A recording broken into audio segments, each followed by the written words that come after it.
What's up, guys? Mason the Brock Henderson here, and this is Obi-Wan Kenobi, Episode 3, Part Lil. So, kind of predictable, if I'm being honest. There's a lot about it. They get there, Obi-Wan's like, there's nobody here, I should have known not to trust the guy. So, of course, they leave early for some reason, instead of actually waiting just a little bit longer. And then, of course, the one woman shows up, and you know whenever she's pointing her gun, because even though they're on the ground, she's pointing here, and they still want to do like a fake out, as if she's about to shoot people down there while aiming this way. I don't know how that was supposed to fake anybody out, but of course, she's the inside person. She is somebody that's able to change who she is. There's a lot that I'm not really sure what they're implying, because the third sister goes inside her little secret place and there was like a symbol there, and that seemed to piss her off. I don't know. I couldn't really tell what that symbol is supposed to be. I don't know what it's hinting towards. But there's clearly something going on with the third sister. There's something that she wants from Obi-Wan, and I guess wants to be Darth Vader's right-hand woman. I don't exactly know what it is, but it's probably the only thing that's keeping me really engaged, because not much else is really that interesting right now. Again, seeing Obi-Wan, it was one thing to see Luke be this kind of old hermit. They kind of just, after everything that happened with Ben Solo, it kind of made sense. He would get old and kind of like, I can't believe that I repeated some of the mistakes of the past. I can't believe that this happened under my watch. I was supposed to be better than this. I can kind of understand from his point of view why he felt like he failed. And we find out in The Last Jedi some of the stuff he did. So for me, that, even though it's not what a lot of people wanted to see, it kind of made sense when you heard the whole story. From Obi-Wan's point of view, again, I don't really get it. It's been 10 years, and I guess because he's haunted about what happened about Anakin, but at some point you would think, he, after everything ended, it felt like it was concluded. This would be the point where I could see maybe he has sort of just been living on the periphery of everything. He has just wanted to stay away from everything, maybe a little bit depressed, but not necessarily just completely no force, hardly, no abilities, just absolutely nothing. He's basically like a scared little kid most of the time, unless he's going up against stormtroopers. That's not the Obi-Wan I wanted to see. I could see if, when he finds out about Darth Vader being alive still, that might be a point where maybe he starts to question himself. Maybe he does start to... He's been handling fights no problem. He's still a capable Jedi, but now he's starting to falter because he's doubting himself. That could have been interesting, but instead he's always just been... He stopped being a Jedi. He can barely use the Force. So at the point when he finds out Vader is still alive, it doesn't really change much, except for the fact that now he knows what he's been dreaming about is true, that he's still out there somewhere. The fear of what could possibly happen. I feel like there's so many more interesting possibilities that they could have done with this story instead of what they did. And what they did is it's not what I wanted to see from Obi-Wan. I'm not going to say it's a betrayal of the character, but again, did anyone want to see scared, running away Obi-Wan going up against Darth Vader, and he just blocks a few attacks and then starts running away and starts running away and starts running away, and then Vader drags him through the coals, which, by the way, pretty sure he would have burn marks all over him, and he doesn't. Like, his face still looks completely fine, and if it wasn't fine, then obviously that would be a huge plot hole, considering Obi-Wan in the future doesn't have any clear burn scars. So it was not that exciting. It should have been. It should have been an emotional, like, holy crap, we've got Obi-Wan versus Darth Vader right now, well before they're two old guys just smacking their their light sticks at each other. This could have been a very fun, exciting moment, but instead it's ruined by the fact that Obi-Wan is just running away because he's scared and he's not really a fighter anymore. He doesn't... That would be the other thing. If he were rusty because he doesn't fight, but he's still one with the Force, it would be kind of a a learning thing where he's still got the Force, but he's rusty with the lightsaber. His fighting skills aren't great. That could have been fun seeing him relearn how to fight, but as it is he just supposed to turn into a badass fighter just because at the end of this season? Because that's the only way I can see him stopping anybody the way he is now, even if he gets the Force back. I mean, he has no skills with his blade because he's not used it in 10 years. So it's a very odd decision for me. What else? Oh, the third sister showing up at the end to pick up Leia. How? Somebody explain. So, Leia and I think her name was Tala, they're going this way. She says, take this tunnel all the way to the end, you'll meet the guy. So she's going this way.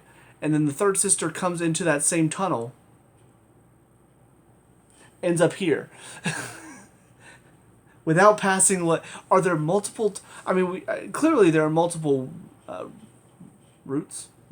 Clearly there are multiple routes because Tala does not pass the third sister when she's going to go get Obi-Wan. So that tells me that there are multiple routes in these tunnels. And so maybe the third sister just took a different one, but how would she know which one to take to get there before Leia does? If Leia is supposedly, I would assume Tala is taking her on the fastest route to get there. Why would she take her the long roundabout way? So how on earth did the third sister get there first? That makes no sense at all. It's like that scene in The Emperor's New Groove when Yzma and Kronk show back up at the palace, and it's like, wait a minute, how'd you get here before us? And then they have that fourth wall breaking joke. It's like, it counts. Just doesn't make sense. That's funny because that's done for comedy. This is supposed to be a serious show where you're not going to explain how she got there first without running across Leia?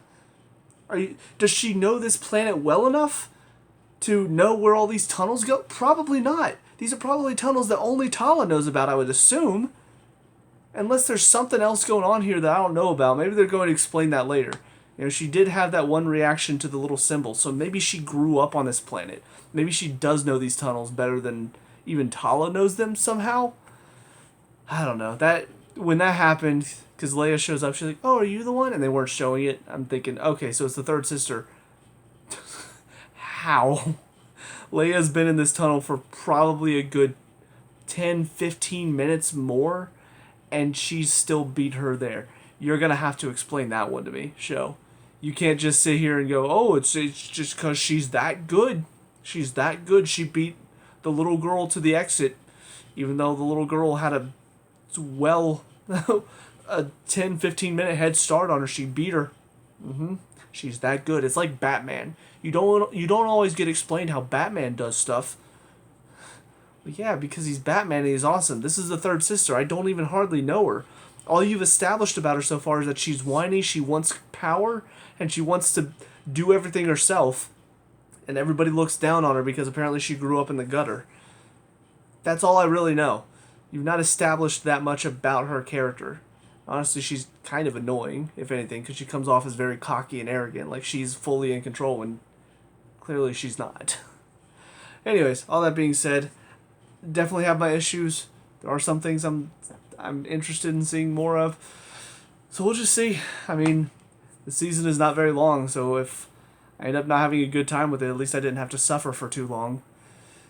But it's just not really pulling me in so far. I want to see this be a good show. I want to see Obi-Wan, and I want to see him be awesome and a badass, and I'm not getting anything close to it. I don't even see how we're supposed to get to that point from where we are now. So, yeah, we'll see. On to the next episode. I'll see you there. And now, episode 4, part intravenous. So, it's not good. It's just not. I hate to say that because I wanted to enjoy the show. Again, very similar, kind of similar to the Book of Boba Fett, because I hadn't heard much about this show. Compared to Boba Fett, I heard very mixed things. But for Boba Fett, I wanted to go in and I wanted to like it because I know Boba Fett is such a beloved character. I wanted them to convince me of this because I didn't have those same feelings before that show. This one, I mean, I like Kenobi. I like Obi-Wan. He's a great character. I think The movies have done him pretty well. I think Ewan McGregor was a great Obi-Wan. Again, probably the best thing about the prequels. So I was excited to see more of him. And it's just all misses so far. Even the stuff that I was kind of intrigued about early on, it's not really paying much at this point. We still don't know much about the third sister. We still don't. It seems like she just wants attention. She just wants to be recognized. Because again, knowing she came from the gutter, she probably feels like she came from nothing and now she wants it all. She wants to be the one to bring Kenobi in. I'm assuming because it's what Vader wants, and she wants to be his next apprentice, whatever, pupil. That's what it feels like, at least. If there's something else there, maybe it'll be interesting. But right now, that's all I'm getting from this, is that she just wants to impress Vader, so she wants to bring Kenobi in. Maybe there's some history there with him for some reason. I'm just not seeing it, though. And it's not really that interesting, because again, she is not really portrayed that interestingly. She's not a character that I'm excited to see more of. You know, you got those bad guys that are just either so evil that you just love to hate them, or those bad guys that are so intricate that you kind of feel some sympathy. You don't necessarily want them to succeed, but if they succeeded, you wouldn't be too mad about it. She doesn't fall anywhere on the plane. She's just a villain that she wants what she wants. She's kind of annoying about it. She can be a brat sometimes. She acts like a spoiled brat most of this series so far. Like, completely ignoring what everybody else tells her because she thinks she knows best. And it's just not that fun to watch. And again, she's doing stuff that they're not even explaining why or how. In the last episode, they never explained how did she get there before Leia? How did she get to the end of that tunnel before Leia, even though she was well behind her? We still don't get an explanation in this episode. But now, all of a sudden, she has the foresight to put a tracker on Lola. Why? Well, because clearly she knew. She knew that Obi-Wan was going to come rescue her and that he was going to take her and then they would have a tracker on the ship. That's right. Somehow she predicted that Obi-Wan and he would get some help maybe. I don't know. Somehow Obi-Wan was going to break in and take her back. And when he did, that's when the tracker would do its job. Even though she was ready to just torture her for the information. She was about to if Tala had not interrupted her. It's not like she was sitting there like, oh, I'm about to, but somebody's about to interrupt me. I know this because I've read the script. So yeah, I'm waiting for them to interrupt me in this torture thing. And then, yeah. Then I'll let the tracker do its work. Because she had to have done it before she brought Leia in for the interrogation. Because she was holding Lola in that one scene. That, in my mind, that's the only time she could have done it. There's no way she could have known without a shadow of a doubt that Obi-Wan would not only find this place and manage to break in and manage to take her back, but that they'd also be working with the path and go back to their home planet in the process. There would be no way of knowing any of that. But somehow she did, and it worked a peach. Perfect plan. Again, you have those moments where things sort of work out coincidentally, but this was something that she planned to do. And it just all worked out, even though she had no knowledge that any of it was going to happen. That's poor writing, is what it is. They knew they wrote themselves into a bit of a corner because Vader basically said, hey, you succeed or you die. And like, well, we can't have Obi-Wan get captured here, so he's got to get away. Well, maybe she put a tracker on the ship, and that's how she'll save her life. Okay, can you explain how that makes any sense? The stuff with Tala and Obi-Wan in this episode, I mean, some fun moments, I guess. Slightly fun. Had a couple of moments with Obi-Wan, and he's sneaking through the ship, and when he actually did start to fight, it started to look pretty good again. I don't know how all of a sudden he's able to fight like this, because clearly in the last episode he was nowhere near this level, and then in this one, after he doesn't fully heal, he comes out and he's a better fighter than before. What is he? What is it? The Saiyans? Isn't that how that works? When they get like near-death experiences, they get stronger. At least that's how Dragon Ball Z Abridged told it. But you gotta explain. Did he come to peace with the past? Is he starting to get more in tune with the Force again? Where was that scene? You just had the one moment where Tala was like, you have to let the past go. You can't be holding on to that if you want to save her. You have that one scene, and then suddenly he's fighting like a Jedi again. So does that mean he did? Does that mean he did let go of the past? Because we never actually got that clarification. He just, boom, badass sword fighter. You have to show us a bit of that. It's show, don't tell, not don't show or tell. Like, seriously. And then you've got the ending of this, which, I mean, I almost kind of laughed, if I'm being honest. And I should not be laughing at somebody's death. But this was laughable. Because you have this, you meet a few of the Path people at the beginning of this. The one guy changes his mind to help Obi-Wan on a dime. But you meet a few of them. There's like a few that are agreeing to help, or I guess not agreeing to help, but are kind of helping with a plan. They're talking. You meet just a few. There are several people here, but you just meet a few of them. And for maybe 2 minutes, you get to see them on screen. And then at the end of the episode, the two of them show up in ships. One of them gets everybody on board. The other one, the guy's staying there for a minute longer. Come on. Oh yeah, don't worry. I'll be right behind you. You see this little death flag raising? The most obvious death flag in the world? As he's sitting there shooting at her and she's blocking. Come on, get out of there. Oh yeah, don't worry. I'm right behind you. Oh yeah, let's go. I'm so yeah, we did it. I'm so excited. Guys, this is great. We got out of here and nobody died. Just throw all of the cliches. I can't wait to retire tomorrow. I can't wait to go home and see my family. Just say all of it. Because you're clearly about to die. And then he does. And you have like this really somber moment. Everybody's on the ship and they're all sad because, Wade died, guys. Wade. You know Wade, right? At the beginning of this episode? Yeah, that guy. He died. We're going to have a nice, long, somber moment about this. Sad.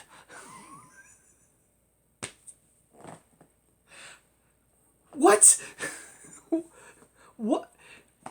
All I can think of, the only theory that comes to mind, is that they did not want this to be similar to what we've seen in like the Clone Wars or in Rebels or in the Bad Batch. We've had those episodes where the good guys break into this base that's owned by the Empire or is controlled by the Empire, and they all make it out, no scratches. They all make it out perfectly fine. And like, well, that's fine for a kid show, but we're in an adult show now. So we can't have everybody make it out of there okay. So we got to have a guy that dies. So that way we show, hey, it wasn't that easy. Everybody else, the important people, they made it out of there, but somebody died in the process. Because that's how rough it is. This is war now. You guys are soldiers now. Really sink that one in there. Just, deep. It's so stupid. So stupid. God, I couldn't believe what I was seeing. Like, it was one thing when he died, I was just like, oh no, not that guy. But then they tried to turn it into this really serious moment, and all I could think is, you guys are trying to buy something that you haven't earned. You're trying to really pull this emotion out of us, and trying to be like, oh guys, this is serious. We didn't know this guy. If we had met the Path maybe in the first episode, and Obi-Wan was working with them for the last few episodes, and then Wade, who we've seen for 4 episodes instead of 2 minutes at the beginning of this one, if that's how he dies, then all of a sudden, yeah, maybe it's a little bit more emotional. Because the guy we know, it's a character we've gotten to know, and maybe gotten a chance to actually like and care about. But as it is, who cares? I know that sounds awful to say. And obviously, in real life, I would not be saying this about somebody. But as far as fiction is concerned, when you kill off a character, it's got to have some meaning. This was just a forced death to try to force emotion into the end of this episode. And it didn't work at all. I felt nothing for him. And I should not be feeling, or I guess I should be feeling something when you kill off a character. So, completely botched episode, in my opinion. They wasted so much of this. There were some moments, again, the sword fighting was pretty cool. A couple of Tala scenes where she's, talking to the guy and convincing him that she is who she says she is. Even when she was talking to the third sister, I thought that scene, I thought she handled it pretty well. There were a couple times, I don't like it, and I know why they do this, because they want us to feel the tension, so they have the character look a bit nervous. But in my mind, all I can think is, why are you looking so nervous? Like, you have to keep an air of calm and composure, and yet you keep cutting to her and she has a look of... Like, people are going to see right through that. And then, of course, the moments when she needs to turn it on, she does. But all I can think is, how about just have the tense music playing and have her keeping that calm face, but the tense music, we feel what she feels. Even though we don't see it on her face, we know that deep down she's probably like, and you can use camera angles to get that emotion, like a close zoom in of her eyes and maybe like a slight twitch or something. But to have her whole face read, I'm scared right now, I don't know what's about to happen. To have that, it's not realistic. And I know it's a fictional show, so we're not supposed to take it super seriously. But if you saw the faces she was making, if you were working for the Empire and this was a real thing, and you looked at her, you'd be like, something's up with you. You look nervous. You look a little twitchy. You seem like you're up to something. But of course, that's not why they're doing it. Again, they're doing it because we, the audience, we need to see that she's nervous. And so instead of doing clever ways to show that, we just have the actress look nervous, even though that would totally blow her cover. But at least the audience knows that she's nervous right now, guys. Ooh, are you idiots watching this show? Are you stupid audience watching the show that needs to be held hand all the way through? Except for whenever, we need to explain how the third sister gets around or why she thinks 5 steps ahead into something she didn't even know, how she thought that far ahead to plan a tracker. We won't explain those moments because those just happen to get the plot moving. But these moments, whenever we need you to know, hey, she's nervous, we're going to make sure she's nervous. So we know you know. We got you guys. It's kind of insulting. And again, it makes her look like she's not the clever, lying con artist that you've shown her to be so far. And I feel like it's not good directing again. I don't know if this is a writing or a directing thing, but in that scene, don't make her look nervous. Anyways, done harping on that. I think that's about it for this episode. I don't know. I mean, 2 episodes left. I don't know what this is leading to. Obviously, they're already building up Obi-Wan, Anakin, Darth Vader, whatever he is now. You're already building up that as probably a final showdown. He's probably also going to show down against the third sister. I don't know how that all's going to end. Because obviously, you can't have him kill Darth Vader. You also can't have Darth Vader kill him. So I don't really know how this is all going to come to an end. It feels like it's going to be a little bit of an anticlimactic fight at the end. And it's just going to be done. And then we're just going to move on and pretend like this show didn't happen. Honestly, if it doesn't get much better than this, that's kind of where I'm leaning towards. So, yeah, I don't know. I don't know why. I'm just pretty frustrated, pretty disappointed. Unfortunate. But anyways, with all that being said, that's it for me. So let me know what you guys think down in the comment section below. Or your thoughts on these 2 episodes. Let me know what we can talk about and discuss. All that good stuff.